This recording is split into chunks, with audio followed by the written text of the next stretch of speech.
अच्छी खासी वीकनेस आ चुकी है मार्केट में। बैंक निफ्टी की तरफ से जो शुरुआत हुई वो काफ़ी ज़्यादा है। इस वक्त 200 पॉइंट बैंक निफ्टी लाल में काम कर रहा है, लेकिन ऊपरी तरफ से देखें तो काफ़ी ज़्यादा वीकनेस आ चुकी है। लेकिन सबसे ज़्यादा पिटाई चल रही है मिड कैप शेयर्स में, रेलवे स्टॉक्स में धुआंधार पिटाई।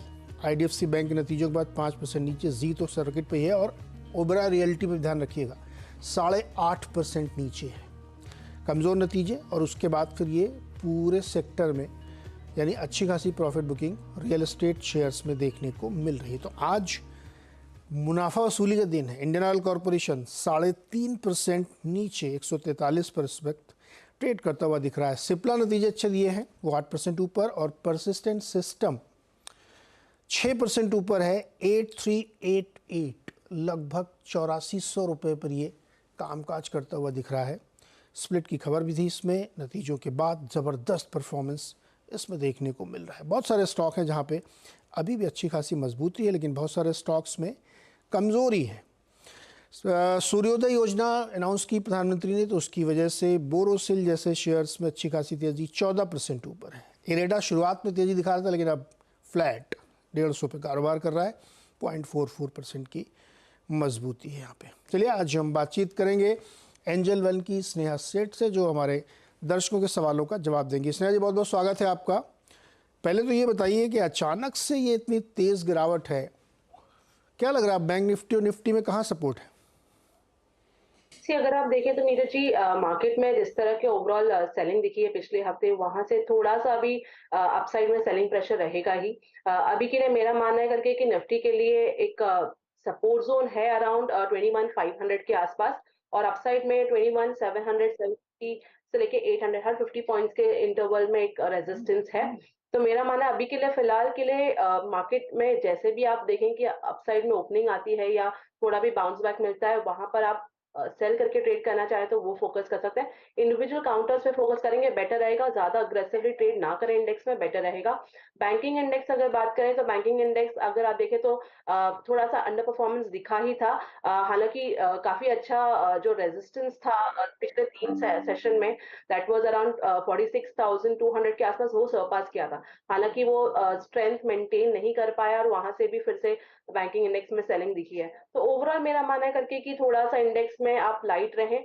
हायर लेवल्स पे अगर किसी को भी एग्जिट करने को मिलता है, कोई लॉन्ग में फंसा है, तो आप एग्जिट कर लेंगे तो बेटर रहेगा। ओके, तो ये राय बन रही है। एक 200 पॉइंट की आप रेंज समझ लीजिए, 500 से 700 के बीच में रेजिस्टेंस भी है, और इसके बीच में मार्केट छू लेगा अभी कुछ देर तक। देखते हैं कैसे बिहेव करता है।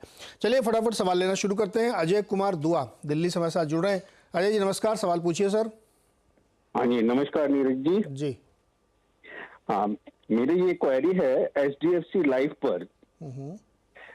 हाँ, इसमें मैंने 4 शेयर्स लिए हुए हैं एट द रेट ऑफ 738.82। ये मैंने होल्ड किए हुए हैं since the last week of the September 21। जी, तो इसमें क्योंकि मैंने इसे काफी टाइम होल्ड भी कर लिया और आगे भी मैं इसमें कोई मेरे को जल्दी नहीं है, I can hold it for another 2 years और so, but only thing I want to know कि क्या मैं इसे अभी होल्ड रखूं, क्या इसमें इक्वलाइज करूं या इसको एग्जिट कर लूं? ओके, सारे विकल्प सामने रख दिए हैं अजय कुमार जी ने। स्नेहा जी क्या करना चाहिए अजय जी को? खरीदें, बेच दें, एवरेज करें, क्या करें?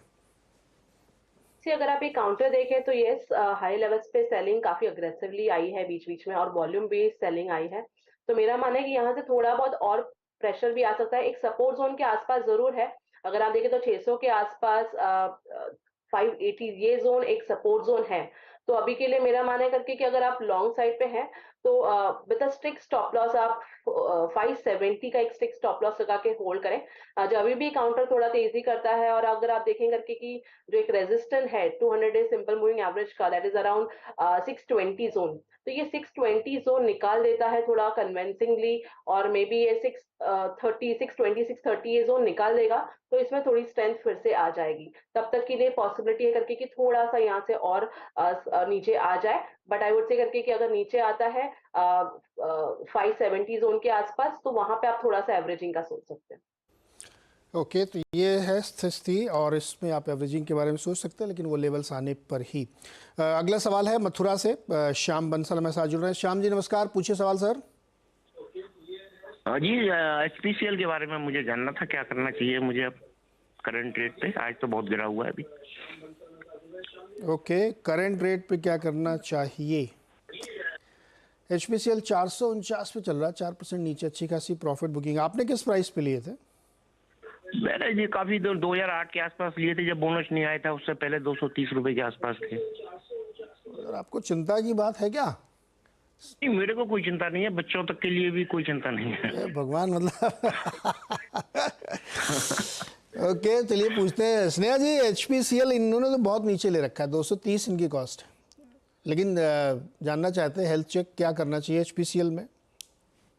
ओवरऑल काउंटर ने काफी स्ट्रॉन्ग मूव दी है रिसेंटली। अगर आप देखें 240 से स्टॉक नियरली 480 तक गया था। हालांकि आज के दिन थोड़ा सा हाई लेवल से प्रॉफिट बुकिंग दिख रही है, बट इतने स्ट्रॉन्ग शार्प मूव के बाद थोड़ी बहुत इस तरह की प्रॉफिट टेकिंग आ सकती है। बट ओवरऑल काउंटर काफी अच्छा है, पोटेंशियल काफी ज्यादा है अगर आप थोड़े और समय भी होल्ड करते हैं। जो एक 50 लाइक उसका लाइफ टाइम हाईज है अराउंड 490, ये सरपास होने के भी चांसेस आई वुड से करके कि होल्ड करें, कोई चिंता की बात नहीं है। ओके, तो HPCL में कोई चिंता की बात नहीं। वैसे भी बंसल थोड़ा प्रॉफिट बुकिंग का दौर है इस समय, क्योंकि बहुत चल भी गए थे, तो आपको तो खैर बहुत चिंता की बात नहीं है, आप होल्ड करिए इसको। स्नेहा जी रुकिएगा जरा, केनफिन होम्स के मैनेजमेंट से बातचीत करते हैं। कंपनी ने अपने तीसरी तिमाही में जो नतीजे पेश किए उसमें मुनाफा करीब 33% बढ़कर 200 करोड़ के आसपास चला गया, और ब्याज से आमदनी 30% बढ़ी है, 329 करोड़ के आसपास थी। हालांकि NPA में थोड़ा सा इंक्रीज देखने को मिला है, ग्रॉस लेवल पे भी। क्या रीज़न थे, किस तरीके के नतीजे, इस पर बातचीत करेंगे। कंपनी के MD and CEO Suresh Iyer ji हमारे साथ हैं। सुरेश सर, बहुत बहुत स्वागत है आपका CNBC आवाज़ पर। मॉर्निंग सर, ये NPA क्यों बढ़ा है, क्या रीजंस थे इसके? देखिए, हमारे ये एक 670 करोड़ का रिस्ट्रक्चर्ड बुक था, जो हमने कोविड रिस्ट्रक्चरिंग जो ऑफर किया था। वो रिस्ट्रक्चरिंग बुक में बेसिकली हमारी जो जैसे जैसे ये पोर्टफोलियो बाहर निकल के आ रहे हैं, उसमें थोड़े NPA हैं। हमने गाइडेंस दिया था कि इसमें 15% जितना पोर्टफोलियो NPA में मूव हो रहा है, एंड ये विद इन 15% का लिमिट में ही है। जी, तो क्या 170 करोड़ का नवंबर में रिस्ट्रक्चरिंग से बाहर आ गया है, एंड उसमें अबाउट 670 का 15% इज अप्रोक्सीमेटली हमने 100 करोड़ का NPA का गाइडेंस दिया था, which is with in that limit. अभी 96 करोड़ का NPA हुआ है। आगे चलते इसका और इम्पैक्ट नहीं आना चाहिए, बिकॉज एंटायर पोर्टफोलियो बाहर आ चुका है। इसमें जो भी रिपेमेंट का ट्रेंड है वो we are aware of it. So आगे जाके इसमें से रिकवरी की संभावना है, but not any further deterioration. Okay, overall asset quality sir कैसी चल रही है? Overall other than the restructure book, हमारी जो NPA है वो अभी भी 0.62% है, विच इज वेरी स्ट्रांग। उसमें कोई डिटीरियोरेशन मेजर नहीं है, एक्सेप्ट फॉर जो क्वार्टरली साइक्लिकल जो दिखता है क्वार्टर्स में, बट देयर आल्सो कोई इंप्रूव ये डिटीरियोरेशन नहीं है, because it has been very strong. 0.62% ही है हमारा नॉन रिस्ट्रक्चर्ड बुक में। ओके, यानी आप ये कह रहे हैं कि रिस्ट्रक्चर्ड बुक में अब फर्दर नहीं है, जो आपने गाइडेंस दिया था उसी विद इन लिमिट ये सारा कुछ अभी हो रहा है, राइट?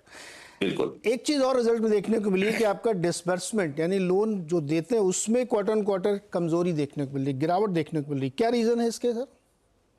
देखिए, लास्ट क्वार्टर हमारे in the company there was a fraud. उसकी वजह चलते हमने काफी स्ट्रेंथनिंग ऑफ प्रोसेसेस किए थे, एंड उसकी चलते काफी डिसबर्समेंट में थोड़ा इम्पैक्ट आया है। एंड अक्टूबर पर्टिकुलरली मंथ जहां हमने सेंट्रलाइज डिसबर्समेंट, सेंट्रलाइज रिकंसिलिएशन वगैरह सब इम्प्लीमेंट किया था, तो उस महीने में काफी इम्पैक्ट आया था। बट दिसंबर के आते आते we are back to our old level. 700 crore का रफ रन रेट हमारा फिर से हम आ चुके हैं उस लेवल पे। सो वो एक महीना जो 1-1.5 महीने का जो इम्पैक्ट रहा, उसकी वजह से डिसबर्समेंट एक क्वार्टर में काफी कम रहे हैं। बट अभी 700 का रन रेट आते आते हमारा नेक्स्ट कमिंग क्वार्टर में यानी फोर्थ क्वार्टर में अराउंड 2500 का डिसबर्समेंट एक्सपेक्ट कर सकते हैं। तो ये बेसिकली जो गड़बड़ हुई थी और उसकी वजह से आपने अपनी सेलिंग एजेंट पे डिपेंडेंसी कम की है, तो उससे दो चीज़ें निकलेंगी। एक तो या तो आप अपनी एफिशिएंसी को और इम्प्रूव करें, तब टारगेट हासिल होगा, और दूसरा आपके ऑपरेटिंग एक्सपेंसेस में भी फ़र्क पड़ेगा। क्या स्थिति इस समय, कितनी कम कर दी आपने DSA के ऊपर अपनी डिपेंडेंसी? देखिए डीएसए हमारा जो था बिगिनिंग ऑफ द ईयर में 85% सोर्सिंग डीएसए चैनल के थ्रू होता था। अभी ये क्वार्टर में Q3 में ये कम होके अभी 79% तक आ चुका है। और आगे जाके हमारी ये इच्छा है कि इन द नेक्स्ट 2 इयर्स में इसे 60-40 तक ले आना है। हमारी जो टारगेट है वो 60% डीएसए चैनल के थ्रू एंड 40% डायरेक्ट सोर्सिंग या डिजिटल चैनल के थ्रू हम टारगेट कर रहे हैं। ओके सर, ये बताइए अय्यर सर कि ओवरऑल जनरल सिनेरियो क्या है मार्केट का? अभी भी उस तरीके का मोमेंटम बना हुआ है, वैसी ही क्रेडिट ग्रोथ देखने को मिल रही है कि या आप थोड़ा सा प्लेटो होते हुए दिख रही है? क्योंकि बहुत जगहों पे लग रहा है कि इस लगातार जो इतनी शानदार ग्रोथ थी अब वो धीरे धीरे मेच्योर हो रही, क्या ऐसा लग रहा है? देखिए very high end of the segment जो है मोर देन 1.5 करोड़ का जो प्रॉपर्टी वैल्यू है उसमें अभी भी काफी तेजी है। एंड काफी प्रोजेक्ट्स है वो बिल्कुल within a week within a month completely booking हो रही है। बट जो अफोर्डेबल सेगमेंट है और थोड़ा mid size lower mid size segment है वहां थोड़ी गिरावट पॉसिबल है। एंड ये बेसिकली ये सीएलएसएस स्कीम जो था गवर्नमेंट का वो जो बंद होने के बाद से ये थोड़ा ट्रेंड देखने को मिला है जहां ये वीकनेस दिख रही है इन द डिमांड। ओके, तो इसका कितना असर हो सकता है?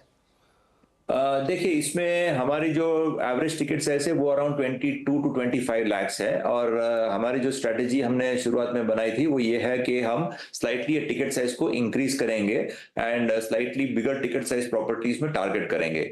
सो इसके चलते ये रियल अफोर्डेबल सेगमेंट में तो हमें बहुत इम्पैक्ट दिख नहीं रहा है। एंड हमारा जो ये स्ट्रेटेजी है वो थोड़ा सक्सेसफुल भी हो रहा है बिकॉज ये 36% से हमारा जो मोर देन 30 लाख का जो बिजनेस है वो इम्प्रूव होके almost 2 to 3 percentage point improve हुआ है। So we are seeing some ये strategy का success हमें थोड़ा दिख रहा है। बट yes, अगर ये बजट में लेकिन एक संभावना है कि कुछ हाउसिंग की तरफ कुछ अनाउंसमेंट हो तो शायद ये एरिया फिर से पिकअप हो सकता है। बट फिलहाल जो है mainly the market is doing well in the higher end. Iyer sir, budget में का आपने जिक्र किया, क्या एक्सपेक्ट कर रहे हैं आप बजट में? किस तरीके के अनाउंसमेंट? क्योंकि ये तो वोट ऑन अकाउंट है, इस पे कोई बड़ा अनाउंसमेंट नहीं वो तो है। But I think as a normal practice if we should have something. अगर कुछ हो तो आई एग्री ये वोट ऑन अकाउंट है तो इसमें ज्यादा कुछ नहीं होगा। बट हाउसिंग के लिए may be if something comes it will positive. मेरा मतलब है कि अगर कुछ अनाउंसमेंट आए तो ये पॉजिटिव रहेगा। ओके, आए तो पॉजिटिव, नहीं बहुत सारे लोग इंतजार कर रहे हैं सर। एक सवाल और, आपने बहुत एक इंटरेस्टिंग बात कही कि हायर सेगमेंट जो है बड़े टिकट साइज वाला, वहाँ पे बहुत अच्छी ग्रोथ है। बिल्डर्स भी हम लोग बात करते हैं तो वहीं सारे मकान बिक रहे हैं। छोटे टिकट साइज वालों में उनका हिसाब से ग्रोथ कम है। आपका जो बड़ा सेगमेंट है वो छोटी टिकट साइज वाला है, लेकिन आप मूव कर रहे हैं बड़े टिकट साइज की तरफ। तो ये एक डाइकोटमी जैसी सिचुएशन बन रही है आपके लिए कि जिधर आप जाना चाहते हैं उधर ग्रोथ अब स्लोइंग हो रही है और जो आपका बेस है उधर उतनी ग्रोथ अब शायद है नहीं। हाँ नहीं तो जहां हम जाना चाह रहे हैं इसी वजह से जाना चाह रहे हैं क्योंकि टिकट साइज वहां इंप्रूव होने से भी थोड़ा ग्रोथ देखने को मिलेगा। एंड वो सेगमेंट में भी ग्रोथ भी है। एंड इवन कंस्ट्रक्शन कॉस्ट और वगैरह आप देखें प्रॉपर्टी वैल्यूज भी अगर आप देखें लैंड के जो प्राइसेस है वो भी ऊपर जा रहे हैं। तो उसके चलते normal 3 to 5% inflationary increase in the ticket size तो होना है। जो एवरेज हम इतने साल से देखते आ रहे हैं कि हर साल 3 to 5% inflationary increase in property value तो हो रहे हैं। बट आगे चलते बिकॉज ये हायर सेगमेंट में और general income levels in the economy improve हो रहे हैं, लोगों के हाथ में इनकम जो है, सो उसकी वजह से people are preferring to buy bigger properties. तो इनफैक्ट डिमांड भी अगर वही है तो इट मेक्स सेंस कि हम वही उसी सेगमेंट में थोड़ा टारगेट करें। एक लास्ट क्वेश्चन सुरेश सर, हम लोग देख रहे हैं इस बार कि बहुत सारे बैंक्स और तमाम फाइनेंशियल सेक्टर में क्रेडिट कॉस्ट ऊपर जा रही है, डिपॉजिट के लिए मारामारी है। हाँ जी, है ना, ये स्थिति एक बन रही है। ऐसे में आप लोगों के लिए क्या सिचुएशन है? क्रेडिट कॉस्ट का आउटलुक क्या है, कितनी ऊपर जा सकती है और फिर मार्जिन पे क्या इम्पैक्ट आएगा? नहीं क्रेडिट कॉस्ट तो बिकॉज ऑफ एनपीएस होगा तो उसमें ज्यादा नहीं होगा। लेकिन बोरोइंग कॉस्ट अगर आप कह रहे हैं बिकॉज ऑफ डिपॉजिट रेट्स वगैरह, तो बोरोइंग कॉस्ट हमारे जो है इस क्वार्टर में अबाउट 3 basis points इंक्रीज हुआ है। बट उसके कंपैरिजन में हमारे जो एसेट साइड पे जो यील्ड ऑन बुक्स है वो भी काफी, उसमें भी काफी इंप्रूवमेंट है। सो ओवरऑल हमारा जो स्प्रेड एंड निम जो है उसमें इंप्रूवमेंट देखने को मिला है इस क्वार्टर में। एंड उसके 2 रीजन है। एक ये कि हमारा जो डिपॉजिट बोरोइंग साइड है, we have a rating upgrade हमें मिला है फ्रॉम अ AA+ हमारी जो रेटिंग है इकरा से जो हम लेते हैं उसमें AAA की रेटिंग मिली है, तो उसकी वजह से हमारे बोरोइंग में we have had a slight benefit. और दूसरा ये है कि हमारे जो एसेट साइड है उसमें बिकॉज हमारा एनुअल रीसेट पोर्टफोलियो पे आया है, वो उसकी वजह से हमारे यील्ड में भी इंप्रूवमेंट हुआ है। तो एज ऑफ टुडे हमारी जो यील्ड एंड स्प्रेड है, we are at in the last 6 to 7 quarters में we are at the highest level. So that is the two main reason.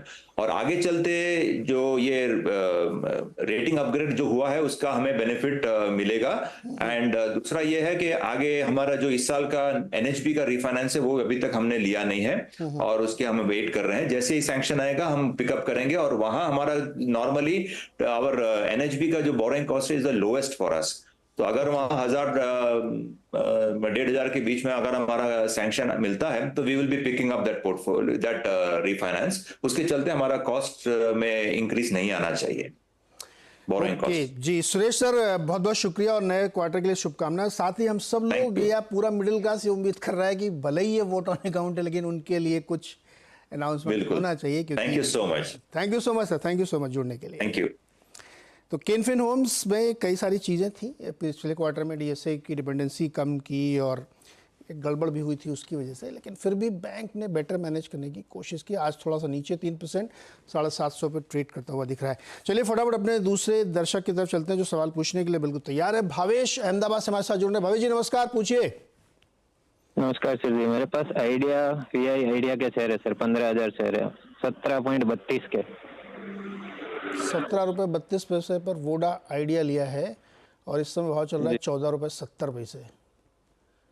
नुकसान हो रहा है आपको? नुकसान हो रहा है। क्या करेंगे बताओ? नुकसान हो रहा है तो क्या करना चाहिए आपको? बेचने का मन कर रहा है क्या, या और खरीद लें, एवरेज कर लें, ऐसा है मन में चल रहा है? ना, और नहीं खरीदने से क्या करना चाहिए वो आपसे राय चाहिए जी। स्नेहा जी मदद कीजिए। वोडा आइडिया इन्होंने ले लिया 15,000 17.32 पे, लेकिन अब वहां से गिर गया है, 2 रुपये 62 पैसे पर शेयर का लॉस है। क्या लग रहा है आउटलुक इसमें, चार्ट पे कैसा दिख रहा है? ओवरऑल अगर आप देखें तो नीरज जी यहाँ पे जब अब मूव आई थी उसमें वॉल्यूम्स थे, बट अगर ओवरऑल चार्ट स्ट्रक्चर आप देखें तो higher top higher bottom formation जरूर है डेली चार्ट में। मेरा मानना है करके कि एक स्ट्रिक्ट स्टॉप लॉस लगाना चाहिए अराउंड 13.25 के आसपास और होल्ड करें। अगर यहाँ से थोड़ी रिकवरी आती है अपसाइड में, आप 16.7 ये निकालते हुए देखेंगे तो फिर से ये मोमेंटम में आ जाएगा। तो ओवरऑल आई वुड से करके एक स्ट्रिक्ट स्टॉप लॉस लगा के होल्ड करें। भवेश जी भाई, अगला सवाल है सीमा सिंह कटियार का, भोपाल से जुड़ रही है। सीमा जी नमस्ते, बताइए क्या सवाल? नमस्कार। मेरे पास आज की तारीख में करीब 6,500 IFCI है जो मैंने खरीदा था। एवरेज प्राइस उसकी 16 रुपये 79 पैसे है। सर मैं ये जानना चाहती हूँ कि मैं अभी होल्ड कर सकती हूँ जिस तरह से ये प्राइस बढ़ रहा है शेयर का, या कुछ प्रॉफिट बुक कर लूँ, निकल आऊँ, या लॉन्ग टर्म होल्ड कर सकती हूँ? वैसे मैं लॉन्ग टर्म इन्वेस्टर हूँ और ये शेयर मैंने लास्ट ईयर नवंबर में खरीदा था। ये नवंबर निकल गया, उससे पहले मैं नहीं खरीदा था। सीमा जी जब आपने ये शेयर खरीदा था IFCI का लास्ट नवंबर में, तो आपके मन में क्या था, क्यों लिया था ये आपने? ऐसा है सर, मेरे पास ये शेयर 2008 से है, 1,000 शेयर थे, लेकिन मैं कंपनी को बराबर ट्रैक कर रही थी और रिसेंटली इसने एक रिवर्सल दिखाना शुरू किया था। 8-9 रुपए से बढ़कर ये 11-12 तक आया था, तो मैंने धीरे से इसको दोबारा से ऐड करना शुरू किया था क्योंकि कंपनी के परफॉर्मेंसेस के बारे में कंटिन्यूअसली मैं पढ़ती रहती हूँ। तो देखकर मुझे लग रहा था और कि हालांकि इसके बारे में कमेंट्री और कहीं ज़्यादा थी नहीं, so it was a gut feeling and then I was reading, so I added a lot more. तो आप चार्ट भी देखती हैं या फंडामेंटली केवल ट्रैक करती हैं? सर मैं जब इनके क्वार्टरली रिजल्ट्स आते हैं उसको मैं बेसिकली ज़्यादा नज़र रखती हूँ। ओके। सीमा जी आप क्या करती हैं? मैं आपके यहाँ सास बहू सेंसेक्स पे 2 बार आ चुकी हूँ। मैं इंग्लिश की प्रोफेसर हूँ, बेसिकली लखनऊ से हूँ, इस वक्त मैं भोपाल में हूँ। अरे वाह, तो लखनऊ तो खैर मेरा भी शहर है, लेकिन मुझे बड़ा दिलचस्प ये लग रहा है कि आप इंग्लिश की प्रोफेसर हैं, मार्केट को आप ट्रैक करती हैं, रिजल्ट देखती हैं क्वार्टरली, और IFCI का शेयर आपने जिस प्राइस पे ख़रीदा वहाँ से बहुत अच्छा गेन आपको हो रहा है इस समय। तो क्या आज है ये बताइए, कॉलेज में बैठे बैठे भी आपने मोबाइल पे थोड़ा बहुत पढ़ती रहती है क्या? नहीं सर, नहीं सर। घर पे? तो इसीलिए मैं एक लॉन्ग टर्म इन्वेस्टर हूँ, मैं बिल्कुल भी ट्रेडिंग में नहीं हूँ। Okay, so interesting. और भी कोई आपके घर में ट्रेडिंग करता है, सिर्फ आप ही? नहीं सर, ट्रेडिंग कोई नहीं करता है। मेरी माँ इन्वेस्टर हैं, ये आपको जानकर बहुत हैरत होगी। वो 80 इयर्स की हैं और मैंने उन्हीं के मोटिवेशन पे ये काम शुरू किया था। माता जी को प्रणाम है आपकी। वो उनको कैसे लगा कि उनको, मतलब अब 80 की एज में भी वो करती, तो बहुत पहले से कर रही होंगी वो? जी सर, वो आप तो जानते हैं वो एक फेज ऐसी आई थी जो कि हर कोई शेयर मार्केट से जुड़ा हुआ था। मेरे फादर भी जुड़े हुए थे, लेकिन लॉसेस के बाद वो एग्जिट कर गए। मेरी माँ सिर्फ इन्वेस्टर थी, उन्होंने सारे शेयर्स रखे रही, तो आज हम दोनों ही प्रॉफिट्स रीप कर रहे हैं। क्या बात है। देखिए ये नारी शक्ति है, रेजिलियंस देखिए आप। उन्होंने हार मान ली, लेकिन माता जी ने हार नहीं मानी और बेटी को भी सिखाया। स्नेहा जी भी एक बेटी है। सर वो इन्वेस्टर थी। जी जी सर, वो इन्वेस्टर हैं, ट्रेडर नहीं है। जी जी बिल्कुल, अरे इन्वेस्टर ही तो पैसा बनाता है ज़्यादा। स्नेहा जी देखिए, सीमा जी ने क्या ज़बरदस्त IFCI में 1679 पे खरीद रखा है और आज इसका भाव 42 रुपये है। क्या राय बनती है आपकी? ओवरऑल स्टॉक काफी अच्छा मूव किया है और रिसेंटली वॉल्यूम्स भी काफी अच्छे हैं। मेरा मानना है एक रेजिस्टेंस जरूर है अराउंड 45 से 50 जोन के आसपास, बड़ा दोस्त। बट आई थिंक यहाँ से अप मूव कंटिन्यू हो सकता है और पॉसिबिलिटी है कि जो रेजिस्टेंस की मैं बात करूँ वो भी सरपास हो जाए और 68 से लेके 69 तक की भी लेवल्स आगे चल के देखने को मिले। तो आई वुड से इसे होल्ड करें, काफी अच्छे लेवल्स पे बाइंग है, तो होल्ड करने में कोई दिक्कत नहीं होनी चाहिए। ओके, होल्ड करिए, कोई दिक्कत नहीं है। और ये इसका हाई 2007 या 8 के आसपास करीब बना था और वहाँ से ये स्टॉक लगातार गया और जनवरी 2021 में तो ये 3 रुपये तक का चला गया था और वहाँ से इसने लगातार किया है। हालांकि मुझे चार्ट देखना नहीं आता, लेकिन एक बहुत ही शानदार राउंडिंग बॉटम पैटर्न जैसा इसमें बना। अगर आप पूरा 10-15 साल का चार्ट देखेंगे ना तो आपको दिखेगा। तो खैर, ये स्नेहा जी ने जो आपको राय दी है इसको आप मानिए। इन्होंने जो सुझाव दिया, आपको होल्ड करिए इसको, क्योंकि बहुत अच्छा रिटर्न आपको बन रहा है और मोमेंटम को चेस करना चाहिए। यहाँ पे 200% का रिटर्न सीमा जी ने लिया। बहुत बहुत शुक्रिया सीमा जी हमारे साथ जुड़ने के लिए। तो ये स्थिति थी IFCI की, जिसमें अच्छा पैसा बना और इस बीच मार्केट आज दुखी कर रहा है लोगों को। सारे इंडाइसेस रेड में। Bank Nifty 324 point, mid cap 372 point, Nifty 26 point. अपने हाइस से अगर आप देखेंगे तो काफ़ी बड़ी गिरावट आपको सारे इंडाइसेस में देखने को मिलेगी। निफ्टी 200 पॉइंट अपने हाई से, यानी डे हाई से 200 पॉइंट नीचे आ चुका है। तो एक वीक मार्केट ज़बरदस्त प्रॉफिट बुकिंग की गिरफ्त में अब नज़र आएगी कि सेकंड हाफ में ये किस तरीके का प्रदर्शन करता है। फिलहाल इस शो में इतना ही। छोटा सा एक ब्रेक के बाद देखिए आप खिलाड़ी नंबर 1।